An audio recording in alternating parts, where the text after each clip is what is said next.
Good morning. In last lecture we had studied the one derivation of the plane wall heat conduction, that is unidirectional steady flow heat conduction with internal heat generation in the plane wall. So second derivation is the heat conduction in plane wall with one surface insulated and other surface exposed to the surrounding. So here we consider a slab. Here we consider one slab of thickness L with internal heat generation G. Internal heat generation is denoted by the letter G, watt per meter cube, whose left surface is thickly insulated, while the other surface is exposed to the surrounding of fluid temperature T infinity. So here one surface is insulated and other surface is exposed to the surrounding temperature T infinity. So insulating material means which has a low thermal conductivity material. So here due to insulation heat is not transfer.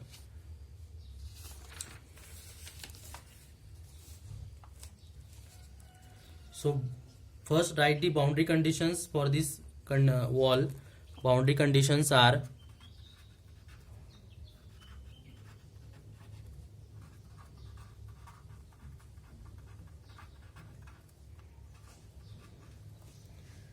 first boundary condition is the when at x is equal to 0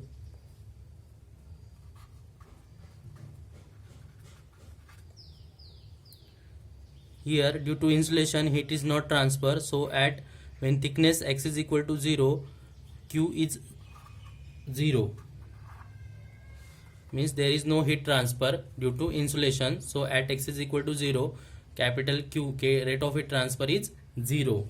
So according to the Fourier's law, Q is equal to minus Ka dt by dx at x is equal to 0. So put Q is equal to 0. So this equation becomes minus Ka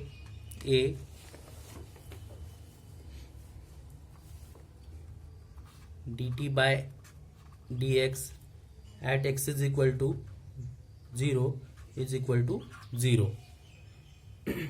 Since neither k or a are 0, it implies that this k is the thermal conductivity of the wall.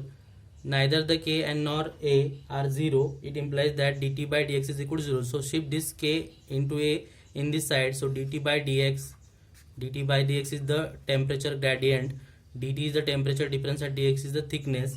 At x is equal to 0 is equal to 0. Second boundary condition, at x is equal to L. Here at x is equal to L, second boundary condition. So here heat is conducted through the wall and then convected into the surrounding. So here is the conduction, and it is heat transfer between the surface and the fluid is the convection. So here fluid is present, H is the convective heat transfer coefficient between the wall surface temperature and the fluid temperature. So at x is equal to L, we have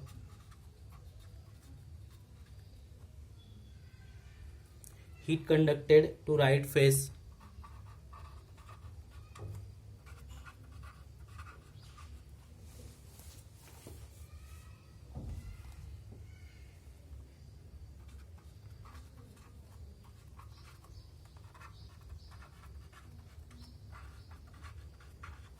is equal to heat convected to surrounding.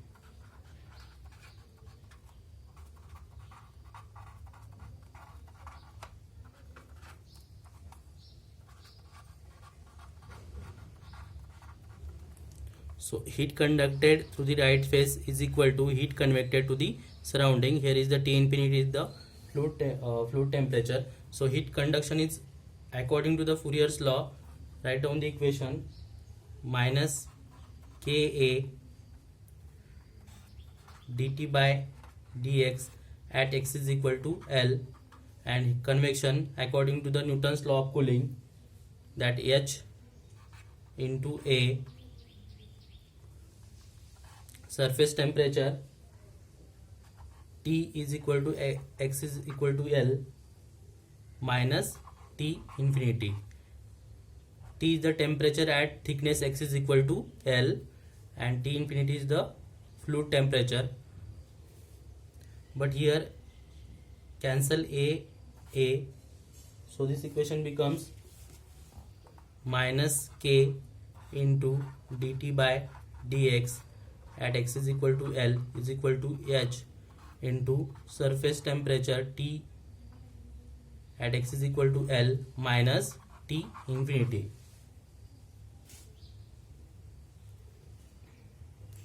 This is our equation number 1 and write this as the equation number 2. Then we know the Poisson's equation for the one-dimensional steady state heat conduction, that is d square t into dx square plus g upon k is equal to 0. This is the Poisson's equation for the one-dimensional steady state heat conduction. G is the internal heat generation, K is the thermal conductivity. So on integration,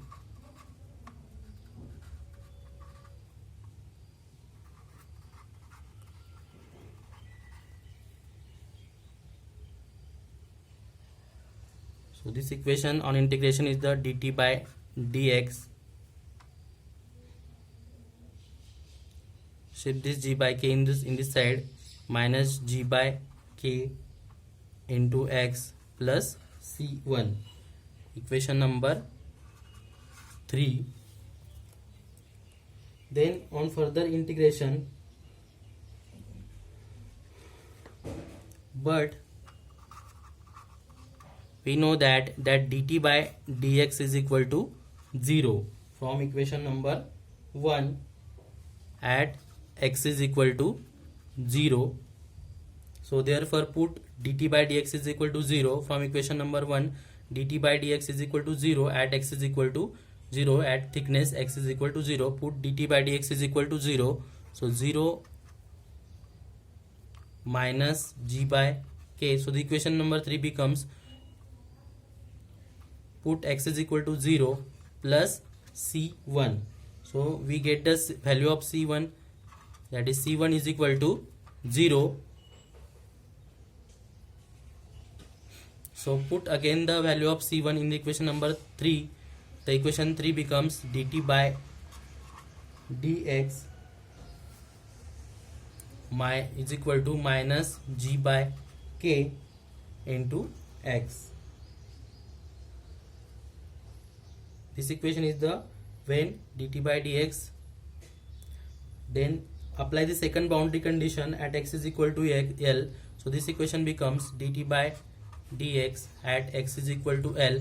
Put here x is equal to L. So this equation becomes minus g by k into L. Write this as equation number 4. On further integrating,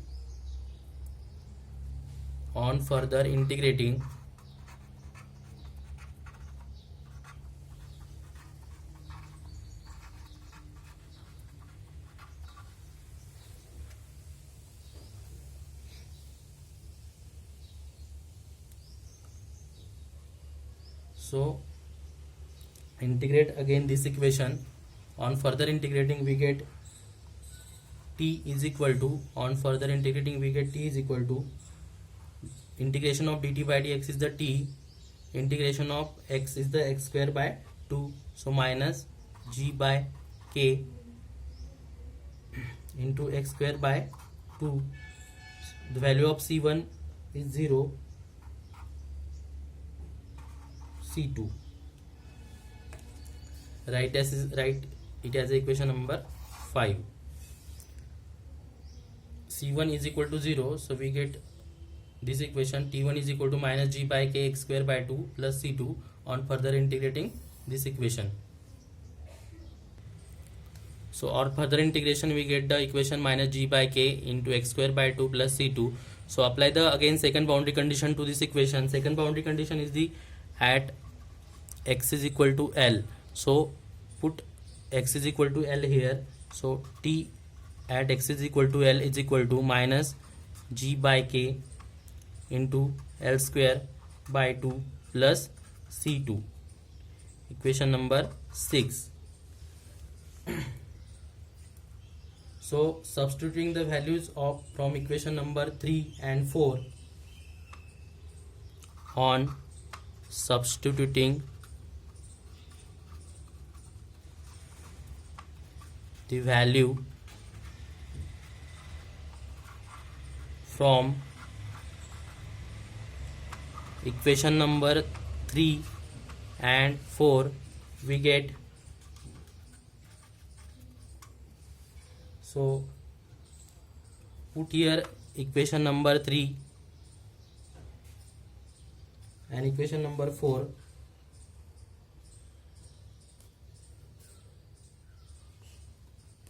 So your equation number 3 is the dt by dx is equal to minus g by k into x plus c1 .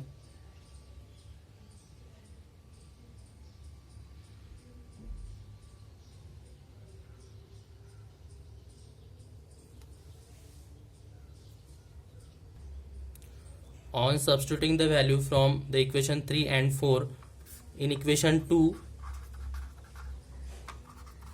we get, so put the value of equation number 3 and equation 4 in equation number 2. First write the equation number 2. So here our equation number 2 is the minus k dt by dx at x is equal to L is equal to h into t at x is equal to L minus t infinity. So put the value of equation number 3 and equation number 4 in equation number 2. So it is our equation number 2. So our equation number 3 is the dt by dx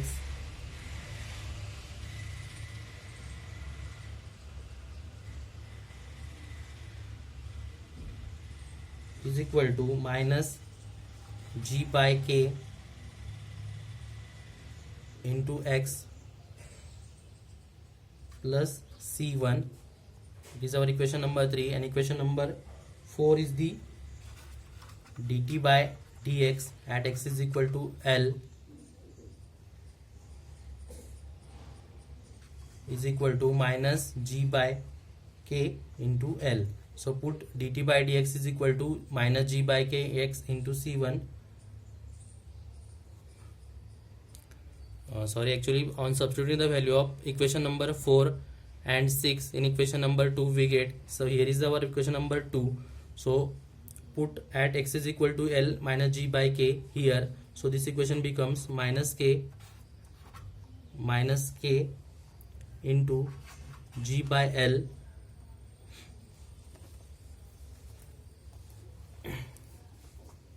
minus L minus k into g by k into L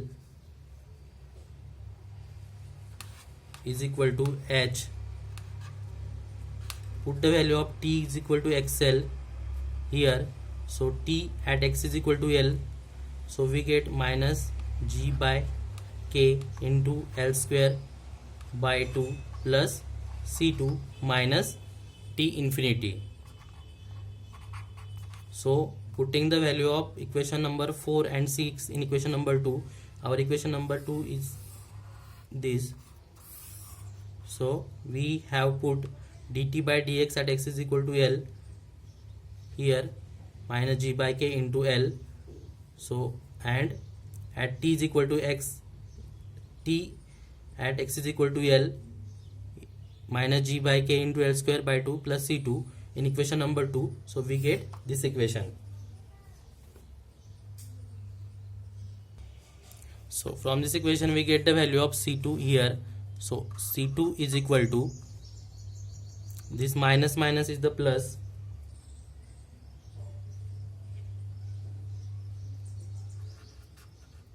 g by k into L plus G upon 2k L square into L square plus T infinity. So we get the value of C2 here. Equation number 7. So on substituting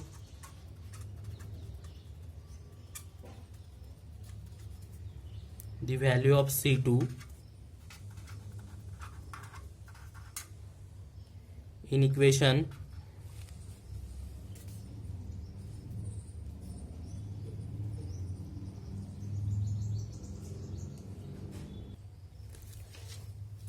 on substituting the value of C2 in equation 5, we get, so our equation 5 is the T is equal to minus G by K into x square by 2 plus C2. So put the value of C2 here. So this equation becomes T is equal to minus G by 2k into x square plus put C2. C2 is the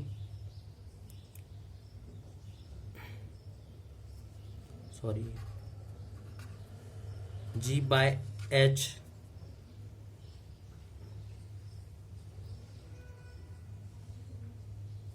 into L plus G by 2k into L square plus T infinity. So again T is equal to G by 2k is common here, so it is G by 2k into L square minus x square. G by 2k is common, take G by 2k common, L square minus x square plus G by H into L plus T infinity. Write this as the equation number 8.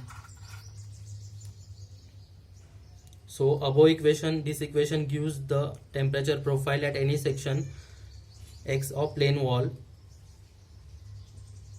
So Q is equal to minus Ka dt by dx is equal to, we know that dt by dx is the minus Ka and dt by dx is the minus G by K into x.